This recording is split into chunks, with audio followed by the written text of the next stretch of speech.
ఘనంగా స్వాగతం పలుకుతా ఉన్నాం. 2 నిమిషాలు మాట్లాడాల్సిందిగా కోరుతా ఉన్నాం. జై తెలంగాణ, జై తెలంగాణ. ఉత్సవ కమిటీ సభ్యులకు, తెలంగాణ ప్రజలందరికీ లాల్ దర్వాజా సింహవాహిని మహంకాళి అమ్మవారి బోనాల సందర్భంగా మనస్ఫూర్తిగా శుభాకాంక్షలు తెలియజేస్తా ఉన్నాను. మరి హైదరాబాద్ నగరం ఒకప్పుడు డేంజర్లో ఉన్నప్పుడు 1908లో ఈ అమ్మవారిని నిలబెట్టుకొని ఈ అమ్మవారే మన మొత్తం సిటీని కూడా కాపాడాలనుకొని ఆనాటి నుంచి అమ్మవారిని నిలబెట్టుకున్నాం.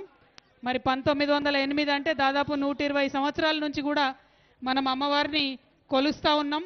మరి ఇటువంటి అమ్మవారిని, ఇంత గొప్ప అమ్మవారిని రీతి రివాజు మనం తప్పకుండా దాన్ని కొనసాగిస్తూ మన సంస్కృతిని ముందుకు తీసుకెళ్తూ బోనాలు ఎత్తుకొని వచ్చినటువంటి మా ఆడబిడ్డలందరికీ హృదయపూర్వకంగా శుభాకాంక్షలు.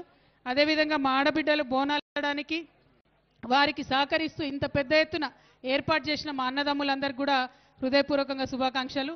మరి సాయంత్రం అయితే మా యువ మిత్రులందరూ కూడా పలారం బండ్లు తీసుకొని పెద్ద ఎత్తున అమ్మవారి యొక్క వైభవాన్ని మరి గల్లీ గల్లీలో చాటుతారు. వారందరికీ కూడా శుభాకాంక్షలు తెలియజేసుకుంటూ ఆ అమ్మవారి దయ వల్ల తెలంగాణ బాగుండాలి, మంచిగా వర్షాలు పడాలి, పంటలు పండాలని కోరుకుంటూ చైర్మన్ మారుతి యాదవ్ గారికి, వారి కమిటీ సభ్యులందరికీ హృదయపూర్వకంగా ధన్యవాదాలు. మరి వాళ్ళు ఇక్కడ బోనం ఎత్తించినటువంటి మా సోదరి శైలజా గౌడ్కి కూడా, ఇక్కడ యశ్వంత్ అన్న ఉన్నాడు, వాళ్ళందరికీ కూడా హృదయపూర్వకంగా ధన్యవాదాలు తెలియజేస్తున్నాను. Thank you. జై తెలంగాణ. కవిత గారికి శాలువతో సత్కరించడానికి ఆలయ కల్చరల్ సెక్రటరీ వినోద్ కుమార్ గారిని ముందుకు రావాల్సిందిగా కోరుతా ఉన్నాం.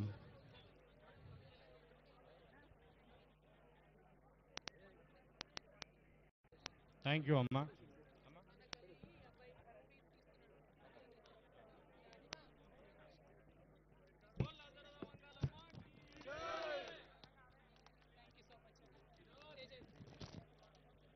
Thank you madam.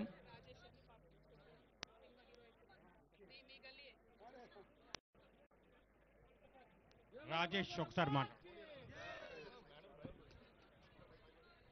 రాజేష్ అని మన ఏరియా రాజేష్ మీరు ఈ ప్రాంతం సినిమా హీరోగా పరిచయం అవుతుండు.